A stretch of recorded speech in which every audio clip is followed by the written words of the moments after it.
Hər vaxtınız xeyir olsun. Bu rubrikamızdakı qonağımız ehtiyatda olan polkovnik leytenant Kərimov Təbrizdir. Qeyd etmək istəyirəm ki, polkovnik leytenant Təbriz Azərbaycan Silahlı Qüvvələrində uzun müddət keşif bölümündə xidmət edib və Azərbaycan Respublikasının prezidenti tərəfindən 2 dəfə Vətən uğrunda medali ilə təltif olunmuşdur. Təbriz müəllim, xoş gəlibsiniz. Sağ olun.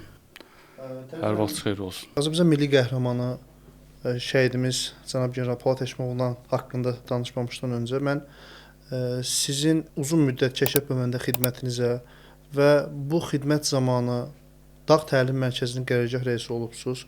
Orada kəşfiyyatçıları necə yetişdirirdiniz? Onlarla bağlı hansı təlimləri keçirdiniz? İlk öncə bu haqqda qısa məlumat almaq istəyirəm sizdən. Ümumiyyətlə mən Azərbaycan Silahlı Qüvvələrində 25 il xidmət etmişəm. 25 ilin 20 ilini kəşfiyyat bölmələrində xidmətimi davam etdirmişəm. Müharibələr göstərir ki, kəşfiyyata səthi yanaşma döyüş tapşırıqlarının uğursuz keçirilməsinə gətirib çıxardır. Bəli, nəticələnir. Bu bir mənalı şəkildə belədir. Kəşfiyyat döyüş təminatının başlıca növüdür. Bütün hər bir məlumat kəşfiyyatdan gəlməlidir.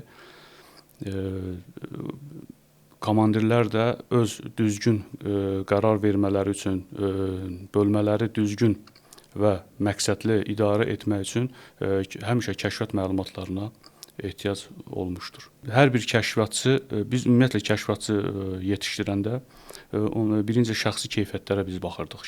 Şəxsi keyfiyyətlərə, fiziki hazırlıq, əlavə kəşfiyyat taborlarında var idi, kəşfiyyat çığırları var idi, kəşfiyyat meydanları var idi. Sonradan 2014-cü ildə Müdafiə Nazirliyində Kəşfiyyat Baş İdarəsinin Dağ Təlim Mərkəzi yaradıldı. Dağ Təlim Mərkəzində kəşfiyyat çığırı yaradıldı, kəşfiyyat meydanları yaradıldı. Kəşfiyyatçıların düzgün yetişdirilməsi üçün bu təlimlər, bütün kəşfiyyat bölmələri hərbi hissədə cəmləşdirilirdi. Dağ təlim kursları ayrıca keçirildi. Siz özünüz də o kursda iştirak eləmisiniz, bilirsiniz. Bunun da nəticəsi 44 günlük müharibədə özünü göstərdi. Bəli. Cənab polkovnik, biz sizin Azərbaycan milli qəhrəmanı şəhid general-mayor Polad Həşimovdan xidmətinizdən məlumatımız var. Biz sizdən soruşmaq istəyirik ki, onunla keçən dövrünüzdə cənab generalla bağlı xatırladığınız xatirələr, yaşadığınız hadisələr, bərabər xidmət etdiyiniz dövrdə ondan qalan duyğuları bizim üçün və izləyicilərimiz üçün danışardınız. Mən birinci qeyd etmək istəyirəm ki, mən fəxr edirəm ki, mən belə bir insanla xidmət etmişəm.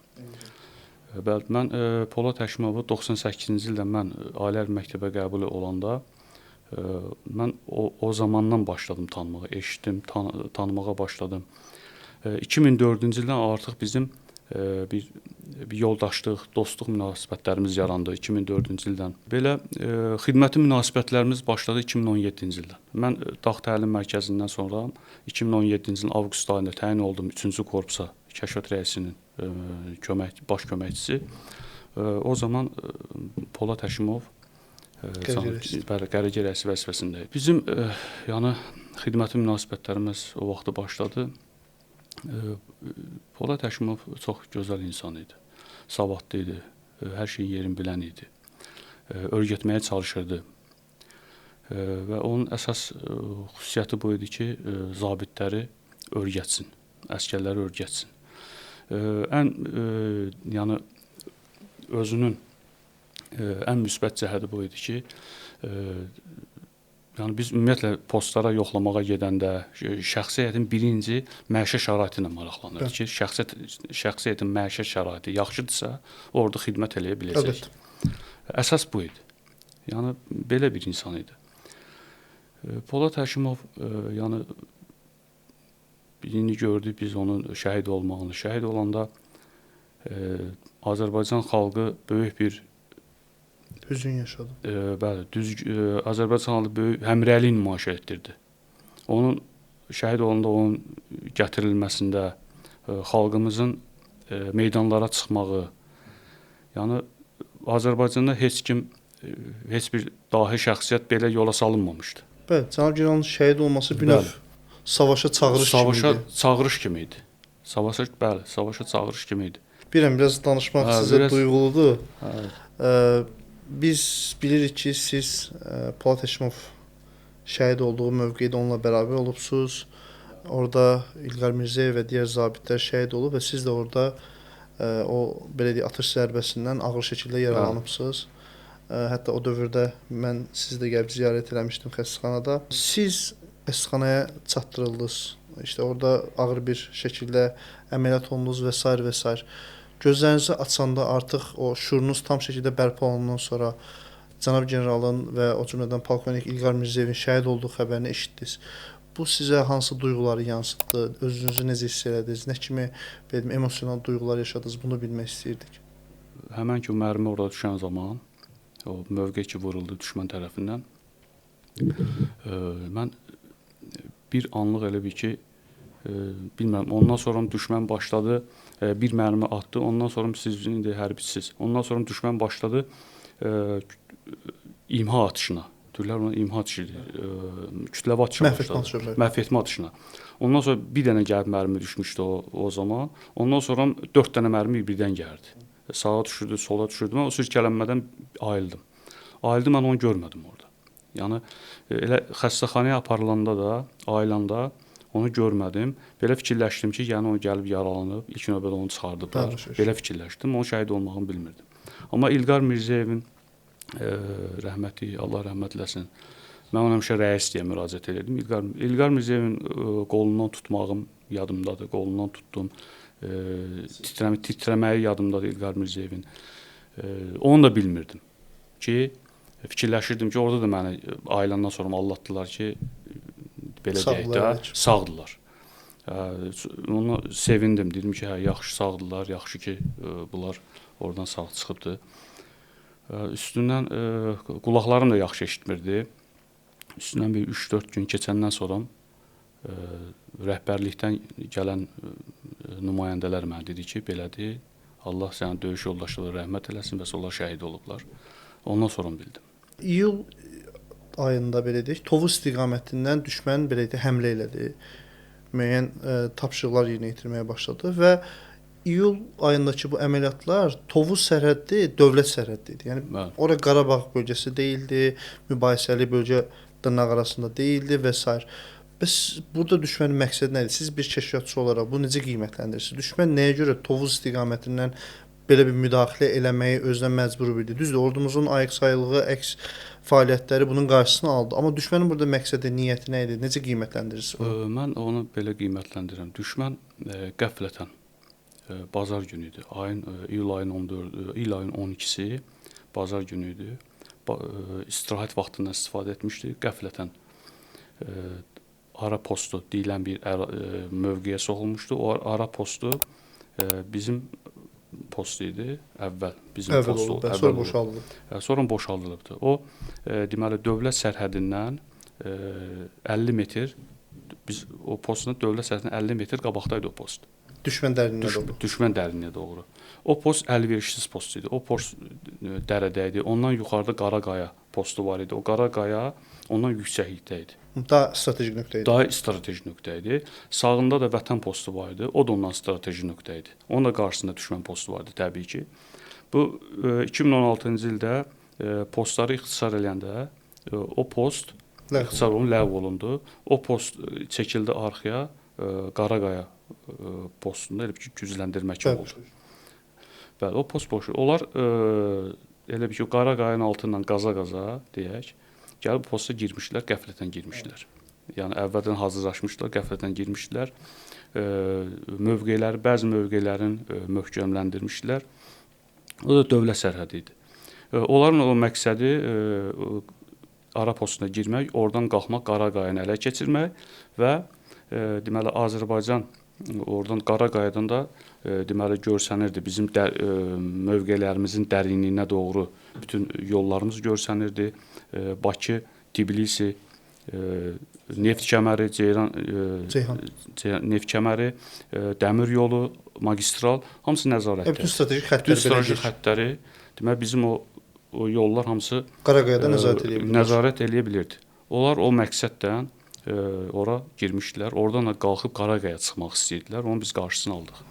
Onu nail ola bilmədilər. Siz bildiyim qədərilə müharibə dövründə, belə deyim, daha sonra müharibə başladığı dövrdə xəstəxanadan çıxıbsınız. və ağır yaralandığınız və kontuziya aldığınız üçün müharibədə birbaşa təmas xəttində yox, komanda məntəqəsindən belə döyüş idarə olunmasında, kəşfiyyat məlumatlarının analiz olunmasında iştirak edibsiniz. Bir kəşfiyyatçı olaraq həyatınız boyu döyüş meydanında, düşmən arxasında müəyyən fəaliyyətlərdə keçmiş bir döyüşçü olaraq bu duyğular sizə necə yansıdı? Yəni hər kəs döyüşür, sizin içinizdən əminəm ki, bu döyüşmək duyğusu keçir, bu hisslərlə aşıb daşırsınız, amma sağlamlığınız mı deyək ki, o yaralanma travmaları deyək, sizə bunu imkan vermir və rəhbərlik də buna icazə verməyib sizi geridə saxlayır. Bu sizə necə yansıdı, necə təsir etdi? Mən hərbini sevən adam olmuşam, formanı sevmişəm həmişə. Mən arada belə deyək, şkafa açıram, formaya baxıram, deyirəm, baxıram formaya, deyirəm, ay oğlum, mən bunu qürur duyuram. Mən bunu bir də geyinməyəcəm. Mən hər dəfə formanı geyinəndə mən özümü xoşbəxt sayıram. Həqiqətən. Nə gözəlsiniz. Vallahi xoşbəxt sayıram. Müharibədə, yəni müharibə başlayanda mən elə bir ki, hospitalda təzə çıxmışdım. Təzə çıxdım, məni göndərdilər ehtiyat komanda məntəqəsində. Orada fəaliyyət göstərdim. Oradan da göndərdilər artıq oktyabrın axırı məni göndərdilər əsas komanda məntəqəsinə. Gəldim. Bilirsiniz harda yerləşir. İndi yerini demirəm. Əsas komanda məntəqəsində orada fəaliyyətimi orada davam etdirdim. Kəşfiyyatçı kimi funksiyalı öz işimi görmüşəm. Bəli. Çünki mən xatırlayıram, biz noyabr ayının axırları idi. Sizdən Hadrutda o istiqamətdə qarşılaşmışdıq, görüşmüşdük. Orada da müəyyən xatirələr bölüşmüşdük. Təbii bir sual da vermək istəyirəm sizə. Biz cənab generalımızdan hər zaman qürur hissi ilə danışırıq, sevinc hissi ilə danışırıq. O bizim belə dəyərli bir sərkərdəmizdir, bir zabitimizdir. Əminəm ki, xalqımız da onun haqqında məlumat alanda, haqqında işləndə daha da çox sevinir və daha da çox qürurlanır. Bilmək istəyirdim ki, siz onun ən yaxında olan zabitlərdən biri olaraq cənab generalın öz tabiçində olan şəxsiyyətlə münasibəti, əsgərlərlə münasibəti, onun o zabit kimi belə davranışlardan əlavə insani davranışları necə idi? Hansı şəkildə əsgərlərlə davranırdı, onlarla münasibət qururdu? Bunları bilmək istəyirdim. Çünki mən də bir zabit olaraq belə deyək də, zabitlik peşəsi, hərbiçi peşəsi müəyyən mənada məhdudiyyətlər, müəyyən mənada bir ciddiyyət tələb edir. Bəzən sən məcbur qalırsan ki, öz peşənin tələb elədiyi xarakteristik davranışları sərgiləyəsən. Amma insani davranışlar belə deyək, o bəzən emosional olur, daha duyğusal olur. Cənab generalın bu duyğularla, bu davranışlarla xatırladığınız hər hansı bir xatirəsini danışmağınızı istəyərdim. Polad Həşimov belə bir adam idi ki, yəni insanlığın zirvəsi idi. Yəni əsgərə qarşı çox qayğıkeş idi. Yəni hər dəfə mən fikir verdim ona. Belə də zabit bir yerdə xidmət eləmişik. Yəni danışan yoldaşlardan da eşitmişəm, görmüşük, bunu gözümüzün qabağında olub. Yəni məzuniyyətə gələn əsgərin birinci pulunu soruşurdu ki, yol pulun varmı? Briqada komandiri idi. Məzuniyyətə gələn əsgərin cibinə pul qoyurdu. Yəni yoxdursa pul qoyurdu və yaxud da ki, azdırsa deyirdi, alaba belə. Yəni bu insan yəni pula qarşı gözü tox idi. Birinci bunu demək istəyirəm ki, pula qarşı gözü tox idi. Ona görə yəni mən bunları bilirəm. Yəni əsgərə qarşı çox qayğıkeş idi. Əsgərin məişət şəraitini yaxşılaşdırmaq üçün əlindən gələn eləyirdi.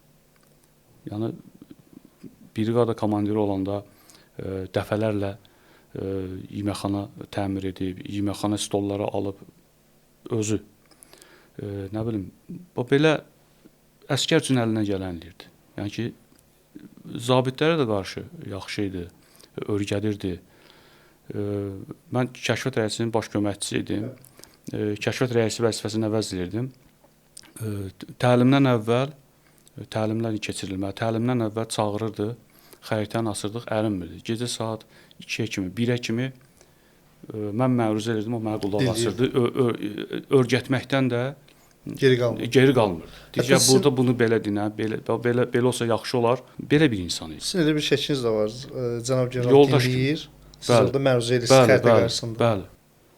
Bəli, yəni belə bir insan idi. Ayın 2-si onun ad günüdür. Ən çox sevdiyi şey onu girib təbrik etməkdir. Ad gündə yanvar ayının 2-sinə düşür. Mən onu yəni öz yerində oturub ad gün keçirməni heç vaxt görmədim. Ancaq o ad günündə biz bilirsiniz, hərbiçi olmasa neçə Bayram vaxtına düşürdü. bayram vaxtında düşürdü, Xidmətli gəzirdik. gücləndirmə rejiminə düşürdü.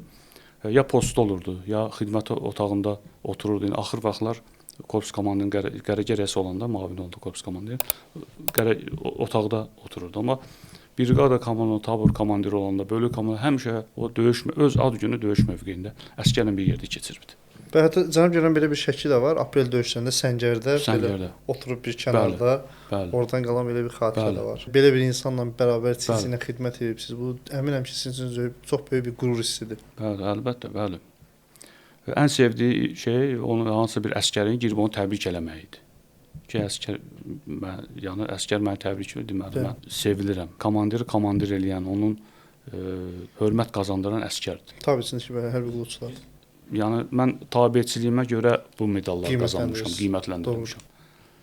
Yəni özümə görə də, amma ən çox tabeçiliyinə görə hər bir zabit, komandir qiymətləndirilir. Əlbəttə, komandirlər, yəni komandirlik qabiliyyəti Bəli. əsgərin üzərində olan o sayğısından, ona qarşı bəli. olan davranışından qiymətləndirilir.